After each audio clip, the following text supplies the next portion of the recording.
और वो व्यक्ति जिसने अपनी पार्टी के खिलाफ अपने पार्टी से उनके समर्थित जो लोग थे 7 लोगों के नामांकन रद्द कराए, ये भी बड़ी जांच के विषय रहेंगे कि उस व्यक्ति के पेट में ऐसा क्या दर्द हुआ कि विरोधी की शिकायत करने के बजाय अपनी पार्टी की शिकायत करने वहां चले गए।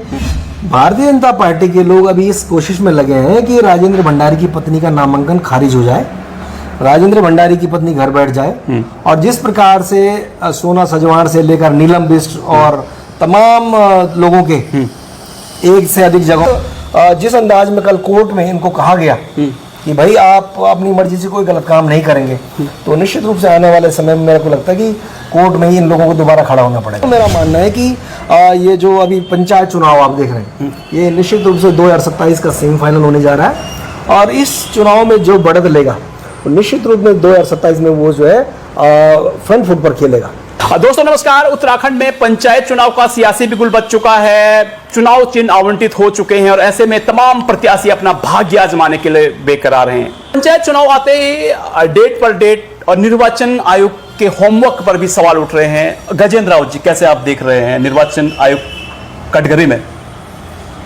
जो भी व्यक्ति अपनी जिम्मेदारी लोकतंत्र में कायदे से नहीं निभाता, तो जो एक लोकतांत्रिक व्यवस्था है कि व्यक्ति के पास ये अधिकार है कि वो अपनी बात को लेकर हाईकोर्ट जाए और बड़ी कोर्ट में जाए, और निश्चित रूप से ये जो तारीख पे तारीख का जो सिलसिला है ये दिखाता है कि जो सरकार ने 1 साल तक चुनाव नहीं करवाए, निर्वाचन आयोग 1 साल तक जो है सोया रहा, और उसके बावजूद आरक्षण से लेकर अरब डबल वोटिंग को लेकर जो इशू है वो इसीलिए जो आज जो जनता पर भारी पड़ रहा है। पंचायत चुनाव में निर्वाचन आयोग की भूमिका भी जो कहीं ना कहीं कटघरे में है। क्या आप मानते हैं कि होमवर्क प्रॉपर नहीं किया गया? इस देश में सिर्फ एक कानून है, और वो कानून ये कहता है कि आपका नाम सिर्फ एक मतदाता सूची में होना चाहिए। अगर आपका नाम 1 से अधिक मतदाता सूची में है तो आपको जो अगला चुनाव आ रहा है उससे पहले आपको नाम वहां से हट जाना चाहिए। तो वो स्पष्ट है कि आपका नाम, इसका मतलब सिर्फ एक जगह होना चाहिए, और 1 से अधिक जगह अगर आपका नाम है तो आप अपराधी हैं। तो जो निर्वाचन आयोग, जो बाकायदा एक आयोग बनाया गया, वो इसीलिए बनाया गया कि पूरे देश में जो चुनाव हो रहे हैं, जो प्रदेशों में हो रहे हैं, उसको मॉनिटर करने का काम उनका है। आज इतनी बुरी स्थिति है कि पूरे प्रदेश में जितने मतदाता हैं उसके डबल संख्या में हो गए। मतलब जो व्यक्ति गांव में है उसके 60% लोग जो नगर पालिका और जो निकाय क्षेत्रों में भी आ गए। ये सारा जो चेक करने का जो जिम्मेदारी है वहाँ के जिलाधिकारी की है, वहाँ का जो निर्वाचन आयोग उसकी है, और अगर ये अपनी जिम्मेदारी का निर्वहन नहीं कर रहे हैं तो निश्चित रूप से इन्हें भी दंडित किया जाना चाहिए। और हालत अभी इस प्रकार की हो गई कि कल भी और परसों लगातार लोगों के फोन आ रहे हैं, उनका कहना है कि अब क्या होगा। स्थिति ये है कि ऐसा इस प्रदेश में कोई भी नगर निगम, नगर पालिका या नगर पंचायत नहीं है जहां पर हजारों हजार की संख्या में वो फर्जी वोटर नहीं है, और यही स्थिति ग्रामीण क्षेत्रों में है। मतलब दोनों तरफ जिन लोगों के वोट हैं, ऐसी संख्या हजारों की बजाय लाखों की तरफ चली गई है। हजारों की संख्या में तो नामांकन हो रखे हैं। अभी आप ये लगेगा कि जिस नगर पालिका क्षेत्र से सटे हुए जो गांव हैं, उन गांवों के अधिकांश लोगों को उस नगर पालिका में चुनाव जीतने के लिए लड़ाया गया। उनके जो है वोट जो है वहां लिखे गए हैं। वो जिम्मेदारी उस गांव के लोगों की भी है जिनका वोट जोड़ाया गया, और वो उस शासन प्रशासन की भी है जो लाखों लाख रुपए वेतन लेके काम करता है। आपको ध्यान होगा निकाय चुनाव के दिन, जिस दिन वोटिंग हो रही थी, भारतीय जनता पार्टी के लोगों ने बड़कोट में वो कुतरू डोभाल की 17-18 बसें रोक दी थी, कम से कम 25-30 छोटी गाड़ियां रोक दी थी, और उन पर आरोप लगाया है कि इन्होंने करीबन 3000 फर्जी वोट बना रखे हैं। उन लोगों को रोका गया, लेकिन उसके बाद बड़ी जद्दोजहद हुई, और उस सारे कसमकस के बाद स्थिति ये हो गई कि भाजपा का प्रत्याशी वहां चुनाव हार गया और इंडिपेंडेंट जो कुतरू डोभाल है चुनाव जीत गए। ये दर्शाता है कि आपने गांव के लोगों को फर्जी तरीके से जब निकाय में लाकर आप चुनाव भी जीत रहे हैं, और ऐसे एक प्रकरण से बारंबार जो प्रकरण निकल कर आ रहे हैं। लेकिन स्थिति ये इसलिए गड़बड़ है कि वो जो जिस सत्ताधारी दल का जो सरकार है, उस दल के लोग जब उस दिन सड़कों पर जाम लगा रहे थे, उन्होंने गाड़ियां वापस भेज दी। तो आज उनका स्टैंड बहुत स्पष्ट नहीं है, आज वो मुंह खोलने को तैयार नहीं है, बल्कि उनका ये मानना है कि किसी तरह उनकी सरकार के, उनके पार्टी के जो लोग चुनाव जीत कर आ जाएं। ये बेहद खतरनाक स्थिति है, और इस स्थिति को से बचाने का एकमात्र तरीका यह है कि ये अनेक सियासी दिग्गज हैं जिनके 1-2 नहीं पूरे 3-3 वोटर लिस्ट में नाम है, और सवाल ये उठता है कि आखिर ये किस भरोसे जो है चुनावी मैदान में उतरे। गजेंद्र राउत जी, आपको क्या लग रहा है, किस भरोसे चुनावी मैदान में उतरे? वो पैसे के भरोसे हैं, वो अपनी ताकत के भरोसे हैं, सत्ता के भरोसे हैं और जो बाहुबल है उसके भरोसे हैं, और इसीलिए अभी तक उनका जो है बाल बांका नहीं हुआ। और आश्चर्यजनक रूप से कोर्ट के आदेश के बावजूद उनको अगर सिंबल बांटे जा रहे हैं तो ये और भी घातक होगा। ये इस बार चुनाव आयोग के लिए, सरकार के लिए और रिटर्निंग ऑफिसर के लिए सबसे बेहतर समय है, क्योंकि चुनाव आयोग को कल जो डायरेक्शन वहां से मिली कोर्ट से, कोर्ट ने स्पष्ट रूप से कहा है कि जो पंचायती राज एक्ट आप उसके पालन के अनुसार ही जो है चुनाव करवाइए। अच्छा सर, बड़ी संख्या में लोग निर्विरोध चुनाव जीत रहे हैं, क्या लग रहा है आपको? इसको आप यूनिटी मान रहे हैं या फिर सरेंडर मांग रहे हैं? ये दो प्रकार की चीजें इसमें। कई जगह पर आपने देखा कि वे ग्राम पंचायत स्तर पर सब लोग बैठ रहे हैं, खुले में बैठक हो रही है, चर्चा हो रही है, वहां पर बाकायदा पर्ची पड़ रही है। उन्होंने कहा चलो हम में से 4 लोग लड़ रहे हैं, कोई जिसके पर्ची खुलेगी, तो वहां पर तो आपको ट्रांसपेरेंसी दिखती है। वहां आपको लगता है कि ये सब लोग मिलजुल के चाह रहे हैं कि भाईचारा बना रहे और विषय खराब ना हो। लेकिन जो काम अखोड़ी में हुआ, आपने देखा कि कांग्रेस पार्टी के जो शंकर पाल सजवाण थे, जो नगर पालिका का चुनाव लड़े, उन्होंने कांग्रेस वाले के खिलाफ याचिका लगाई और उस कारण वहां पर 7 लोगों के नामांकन रद्द कर दिए गए, ताकि भारतीय जनता पार्टी की सोना सजवाण को फायदा पहुंचाया जा सके। और ये हुआ। मजेदार बात है कि शंकर पाल सजवाण ने सोना सजवाण की शिकायत नहीं करी। सोना सजवाण वो कैरेक्टर है जिनके आज की तारीख में 3 जगह मतदाता सूची में नाम है। उनका अपने पेट्रोल पंप पे नाम है, अपने गांव में नाम है, अपने जो दूसरा घर है वहां पर नाम है। तो जिस 2 बार की जो अध्यक्ष रही है जिला पंचायत की, जब उनका 3 जगह नाम है, तो उनके खिलाफ किसी विरोधी पार्टी के व्यक्ति ने शिकायत नहीं करी, और वो शेष लोगों के खिलाफ जो शिकायत की गई वो एक झटके में स्वीकार कर ली गई। तो ये दिखाता है कि ये काम सिर्फ भाई भतीजा का नहीं है, इस खेल में बहुत बड़ी संख्या में पैसा चला है। चुनाव आते ही जो है कोर्ट का दरवाजा खटखटाया जाता है, क्या कहना चाहेंगे सर? बात उससे और आगे बढ़ चुकी है और अब ये बताया जा रहा है कि जिन लोगों के नाम 2-2, 3-3 जगहों पर है जी, वो पिछले कुछ दिनों से डीएम ऑफिस में जाकर वहाँ के चपड़ासी से, बाबू से, तमाम लोगों के साथ मिलकर बैक डेट में एप्लीकेशन जमा करवा रहे हैं। और ये कोशिश की जा रही है, दर्शाने की कोशिश की जा रही है कि उन लोगों ने नाम कटवाने के लिए 1-2 महीने पहले एप्लीकेशन दे दी गई थी।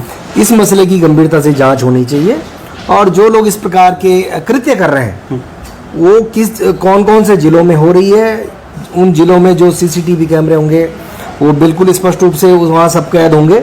और इस बात की पुख्ता जांच होनी चाहिए कि जिन लोगों के नाम 22 जून तक कट गए थे वही कटे हुए माने जाएंगे या जो जुड़े थे।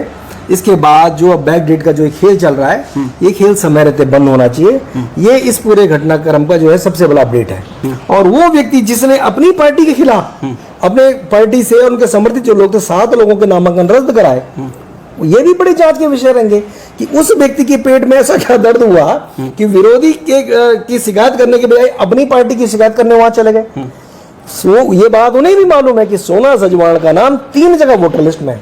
इसके बावजूद ये जो खेल है, इस पूरे खेल में पैसा बहुत बड़ी संख्या में वर्षों से चलता आया है और इस समय भी चल रहा है। कैबिनेट मंत्री सतपाल महाराज जो है लंबे समय से दरख्वास्त लगा रहे हैं कि ब्लॉक प्रमुख और जिला पंचायत जो अध्यक्ष है उनके चुनाव डायरेक्ट करवाए जाएं और ये जो एक खरीद फरोख्त का जो ये मामला है कहीं ना कहीं खत्म हो जाएगा। क्या लग रहा है आपको? महाराज की बात नहीं सुनी जा रही है, हालांकि ये बड़ा पेचीदा भी है क्योंकि इसके लिए जो है संविधान में संशोधन भी करना पड़ेगा। क्या लग रहा है आपको?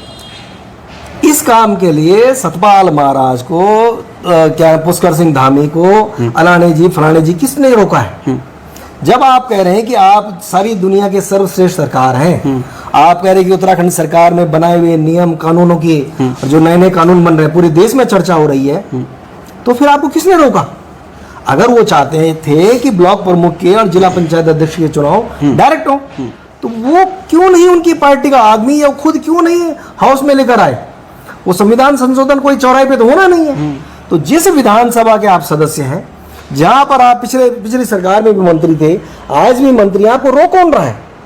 तो इसलिए ये जो लोग हैं, इनके दिखाने के दांत अलग हैं और खाने के अलग हैं, ये बहुत स्पष्ट है। अगर उनका मंतव्य स्पष्ट होता तो निश्चित रूप से हाउस में लेकर आते और ये काम कई साल पहले हो जाता। और आ रहा जो ये सब आपको दिखाई दे रहा है, सरेआम जो लूट खसूट खरीद फरोख्त का जो वातावरण है, शायद इस पर अंकुश लगता। अच्छा सर, पूर्व जिला पंचायत अध्यक्ष कई ऐसे हैं, ब्लॉक प्रमुख हैं जो इस बात का समर्थन कर चुके हैं। उनको लगता है कि विकास कार्यों का जो पैसा है वो खरीद फरोख्त से के स्थान पर विकास में लगना चाहिए।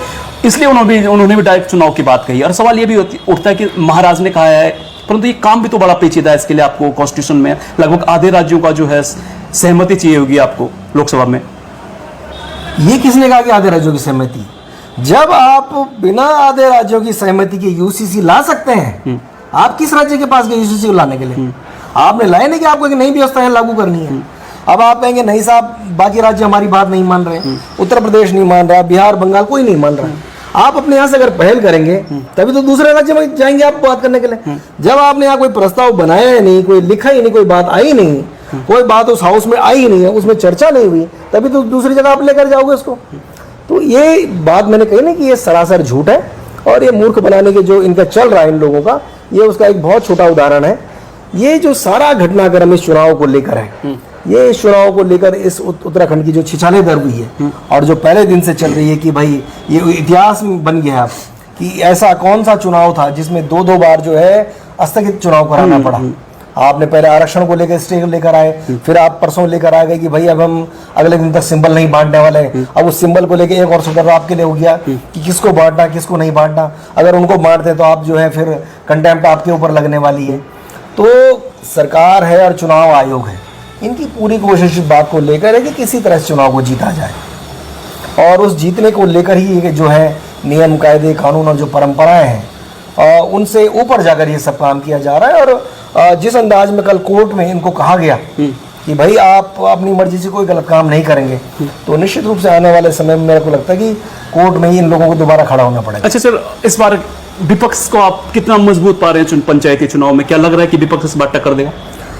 दरअसल पिछले 25 साल में जितनी बार भी निकाय चुनाव या पंचायत चुनाव या सहकारिता के चुनाव, कोई भी इस प्रकार के चुनाव होते हैं, तो सत्ता पक्ष की उसमें यही दखल रहती है जो आज आप देख रहे हैं कि इन्होंने कहा कि भाई आज से पहले 25 साल तक जितना आरक्षण था सब जीरो कर दिया हमने। ये अपने आप में बहुत बड़ा एग्जाम्पल है कि आपने वो आरक्षण शून्य कैसे कर दिया।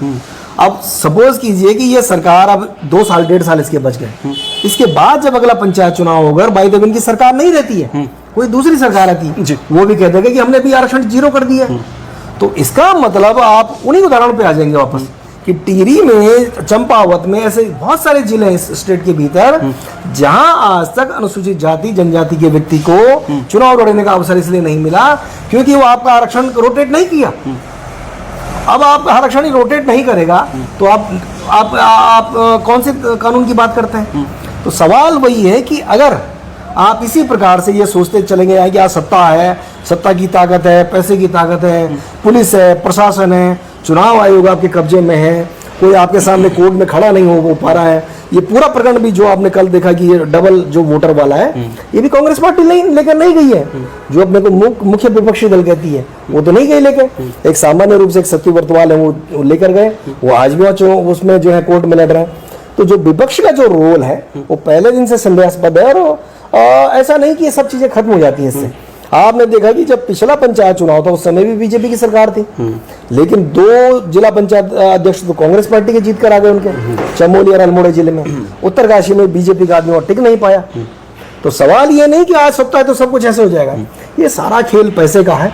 तो जो पार्टी, जो कैंडिडेट जितना ज्यादा पैसा बिखेरेगा वही जो है जीत कर आएगा। अच्छा सर, एक पोस्ट मैंने आपकी देखी थी, इस चुनाव पर भी परिवारवाद की कहीं ना कहीं आप बता रहे हैं कि छाप है।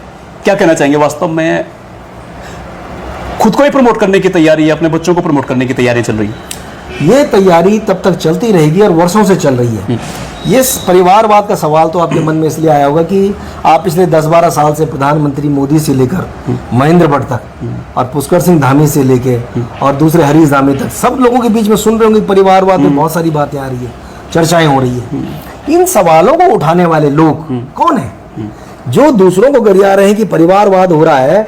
आज की तारीख में आप पूछिए कि जो दिलीप रावत है उनकी पत्नी किस ग्राउंड पे चुनाव लड़ रही है, आप पूछिए कि मुन्ना सिंह चौहान की पत्नी कैसे चुनाव लड़ रही है, जो राजू भंडारी है उनकी पत्नी कैसे चुनाव लड़ रही है, और ऐसे तमाम लोग, ये जो प्रीतम सिंह है उनका बेटा चुनाव लड़ रहा है। ऐसे दर्जनों लोग हैं जो परिवारवाद की उस विष बेल से निकल कर आए हैं और वो बदस्तूर चुनाव लड़ रहे हैं। वो आगे जीतेंगे भी और आगे उन्हीं के हाथ में सत्ता जाएगी। वो तब तक चलता जाएगा जब तक जिनको ये पन्ना प्रमुख कहते हैं, जिनको ये मंडल अध्यक्ष कह रहे हैं, जिला अध्यक्ष कह रहे हैं, वहां कोई चीज तय नहीं होगी।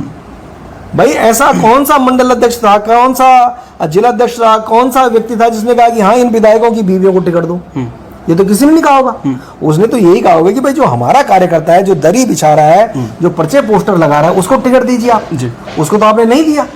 उसको देने के बजाय आपको विधायकों के रिश्तेदार नजर आ रहे हैं। सुरेश गड़िया की पत्नी भी चुनाव लड़ रही है जिला पंचायत का। तो इतनी लंबी फेरिस्त है कि आपको लगेगा कि वास्तव में जो लोकसभा चुनाव में भी वही आपको परिवारवाद दिखता है। जब विधानसभा की बारी आती है तो वहां भी वही दिखाई दे रहे हैं, पंचायतों में वही दिखाई दे रहे हैं। आज भी आप देख रहे हैं कि मातबर सिंह कंडारी मंत्री हुए उत्तर प्रदेश से लेकर उत्तराखंड में, उनका बेटा जो है बीडीसी का चुनाव लड़ रहा है, उनकी जो बेटी है, भतीजी है, वो सोना सजवान वहाँ जो है जिला पंचायत का लड़ रही है, उनका भतीजा जो है आपका जो है देवप्रयाग में विधायक है। ऐसी तमाम प्रकरण इस प्रदेश में है जो बताते हैं कि जो परिवारवाद को लेकर जो शोर मचाने वाले लोग हैं, उनके दो मुंह हैं। वो जब उनकी सत्ता उनकी पार्टी के लोग कर रहे हैं तो उनके मुंह पे ताले लग जा रहे हैं, लेकिन जब दूसरी पार्टी के लोग लड़ रहे हैं तो उनको जो है पेट में मरोड़ होती है। ये बात स्पष्ट होनी चाहिए। और ये जब जब सवाल उठाते हैं, चूंकि अब वो सवाल दब कर रह गए हैं, उन सवालों पर चर्चाएं नहीं होती है। इसलिए मेरा मानना है कि जो लोग एक बार बैठ गए सत्ता में, ये लगातार जनता पर और उन कार्यकर्ताओं के पसीने के ऊपर बैठकर जो अपने परिवार को सेट करने में लगे। राजेंद्र भंडारी अपनी बीबी को, वाइफ को जो है इस बार टिकट नहीं दिला पाए। राजेंद्र भंडारी जी की ये सियासत को लेकर क्या कहना चाहिए? भारतीय जनता पार्टी के लोग अभी इस कोशिश में लगे हैं कि राजेंद्र भंडारी की पत्नी का नामांकन खारिज हो जाए, राजेंद्र भंडारी की पत्नी घर बैठ जाए। और जिस प्रकार से सोना सजवान से लेकर नीलम बिष्ट और तमाम लोगों के एक से अधिक जगहों पर जो है वोट होने के आज भी जो पर्चे सोशल मीडिया में फ्लोट कर रहे हैं, उसी प्रकार से स्पष्ट हो गया कि रजनी भंडारी का नाम आज भी उस नगर पंचायत क्षेत्र में है और ग्रामीण क्षेत्र में भी है। तो जो भाजपा के जो लोग जिन्हें बिना पूछे वहां उनको लाया गया, वो इस बात की पूरी कोशिश करेंगे पहले तो रजनी भंडारी का जो नामांकन खारिज हो जाए, नहीं तो उनको हराने की पूरी कोशिश करेंगे। और निश्चित रूप से अगर वो किसी प्रकार जीत कर आ भी गई तो आप देखिएगा जब ब्लॉक प्रमुख के और जिला पंचायत अध्यक्ष के चुनाव होंगे तो रजनी भंडारी के सामने और ऐसे तमाम लोगों के सामने सबसे बड़ी समस्या वही भी जो कल आयोग ने कहा, वो उन्होंने माननीय हाई कोर्ट ने कहा है। हाई कोर्ट ने कहा है कि जो एक से अधिक जगह जिसका नाम है वो आदमी जो वो व्यक्ति चुनाव लड़ने के लिए कैपेबल नहीं है, वो एलिजिबल नहीं है। तो निश्चित रूप से समस्या उनकी बढ़ने वाली है। और ऐसे पता नहीं कितने राजू भंडारी और रजनी भंडारी अभी भी उस समुद्र में, जिस समुद्र में वो गए हैं, उतरे हैं, उसमें और ज्यादा आपको डूबते हुए नजर आएंगे। ऐसे अनेक दिग्गज हैं जिनके नाम 2 या 3 वोटर लिस्टों में हैं। सवाल ये उठता है कि ये बड़े हाई प्रोफाइल नेता भी हैं, अपने आप को बुद्धिजीवी भी कहते हैं। फिर सवाल ये उठता है कि इनको जब चैलेंज किया जा सकता है तो फिर ये चुनाव में किस सहारे चुनाव लड़ रहे हैं? दरअसल एक तो होता अपराधी, दूसरा होता है कि अपराधी को शह देने वाले लोग। तो एक पर तो जब किसी ने किसी को मार दिया तो लगता है कि इसमें जो हत्या का मुकदमा दर्ज हो गया। और दूसरा ये होता है कि आपने उस अपराधी को आश्रय दिया, आप भी बराबर के दोषी हैं। तो मेरा मानना है कि जिन लोगों ने एक से अधिक जगहों पर अपना नाम लिखवाया है वो अपराधी हैं और वो दंड के भागीदार हैं। लेकिन उसके बराबर ही दंड के भागी इस सरकार के बैठे हुए वो लोग हैं जिनकी इलेक्शन ड्यूटी लगी हुई है, वो चुनाव आयोग है जिनकी जिम्मेदारी बनती है कि इस देश में फर्जी वोट रोकें। ये इनकी नैतिकता है और इस बात की तनख्वाह इनको मिल रही है। तो मेरा मानना है कि किसी व्यक्ति ने एक से ज्यादा जगह अपना नाम लिखवाया है, 2 जगह 4 जगह जितने लगाया, वो भी अपराधी है। और यहाँ का चुनाव आयोग और चुनाव ड्यूटी में लगे हुए लोग, यहाँ का शासन प्रशासन, वो बराबर का जो जिम्मेदार है। अगर कोई दंड तय होता है तो इन तीनों सिस्टम पर होना चाहिए और उन लोगों पे ज्यादा दंडित उनको किया जाना चाहिए जो इस प्रकार के अपराधियों को शरण देने का काम कर रहे हैं। अच्छा सर, मैदानी विधानसभाओं में नंबर ऑफ वोटर बढ़ रहे हैं, पहाड़ों से पलायन के कारण वोटर लगभग ना के बराबर रह गए, किस प्रकार से देख रहे हैं आप? अभी तो ये भी आया कि घनसाली में एक पेट्रोल पंप है सोना सजवान का, उसमें 150 वोटर हैं लिखे हुए। तो आप बताइए कि चेक बैलेंस कैसे होगा? क्योंकि इस देश में एक फुल प्रूफ सिस्टम आया आधार। ये माना गया कि आधार व्यक्ति का दूसरा नहीं बन सकता, एक ही बनेगा। आपका आधार कार्ड अगर विजेंद्र राणा का तो सिंगल बनेगा, आपके अंगूठे के निशान उसमें होंगे, आपका फेस रीड उसमें होगा, आपके सिग्नेचर है, सब कुछ क्लियर है ना। तो जब एक आधार कार्ड हो सकता है तो एक फोटो पहचान पत्र हो सकता है, ये बहुत क्लियर है। ये सरकार की मंशा पर, चुनाव आयोग की मंशा पर सवाल है कि जब पूरे देश में एक आधार कार्ड है, उसी आधार कार्ड को माना गया कि एक सिंगल ही बन सकता है, तो निश्चित रूप से ये जो फोटो पहचान पत्र है वो भी एक ही होना चाहिए। और जिन जिन लोगों ने भी 2, 3, 4 जगह अपने नाम लिखवाए हैं, वो चाहे शहरी क्षेत्र में हो, गांव क्षेत्र में, कहीं भी हो, उनके नाम तुरंत हटाए जाने चाहिए और ऐसे लोगों को दंडित भी किया जाना चाहिए। अच्छा सर, क्या आपको नहीं लग रहा कि मतदाताओं के साथ जो है, जो सामान्य मतदाता है, जागरूक नहीं, उसके साथ खेल भी हो रहा है? चुनाव लड़ने वाले जो हमारे चुनाव को आप किस ओर जाते हुए देख रहे हैं? समय के साथ साथ पूंजीवाद का बड़ा प्रभाव चुनाव पर दिखाई दे रहा है और ये रुक नहीं रहा है। सबसे बड़ी बात ये कि रुक नहीं रहा है, ये धीरे धीरे और भी बढ़ रहा है। क्या लग रहा है आपको, आखिर कैसे राजनीति में हम जो है उदाहरण पेश करेंगे, राजनीति को आदर्श राजनीति बनाएंगे? दरअसल होता क्या है कि लोकतंत्र में विपक्ष की बड़ी मजबूत भूमिका होनी चाहिए और ये माना जाता है कि वहाँ मजबूत विपक्ष अक्सर किसी स्टेट में नहीं है तो वहाँ जो है उस प्रदेश की जनता उसका नुकसान झेलती है। दुर्भाग्य से पिछले कई साल हो गए इस प्रदेश में विपक्ष को लेकर परसेप्शन बन गया कि मित्र विपक्ष हो गया। अब तो मित्र से आगे मृत भी कहा जाने लगा है। इतने सारे घटनाक्रम हो रहे हैं, आपके यहाँ सरेआम हो रहे हैं। अगर इसी कालखंड में आज अगर यहाँ पर दूसरी पार्टी की सरकार होती और विपक्ष में जो है भाजपा होती जी, तो मेरी गट फीलिंग कहती है कि भारतीय जनता पार्टी के लोग उस चुनाव आयोग का घेराव कर रहे होते। भारतीय जनता पार्टी के लोग डीएम के घर पर धरना दे रहे होते। एक एक रिटर्निंग ऑफिसर के घर पर मुर्दाबाद जिंदाबाद हो रहा होता। और विपक्ष का यही काम है कि जो चीज आपके सामने हो रही है आप उसको रोक नहीं पा रहे हो। आप कोर्ट में जा रहे तो वहां खड़े नहीं हो रहे, आप उनका जो सामने विरोध नहीं कर पा रहे। तो ये चुनाव निश्चित रूप से सत्ता के कब्जे में है। जिस प्रकार से जो हालात हैं वो और जो विपक्ष की भूमिका है वो स्पष्ट रूप से दिखाई दे रहा है कि जब चुनाव परिणाम आएंगे तो आपको लगेगा एक तरफ से कि निश्चित रूप से सारा का सारा चुनाव तो जो है सारा कुछ जो है सत्ताधारी दल के इर्द गिर्द घूम रहा था।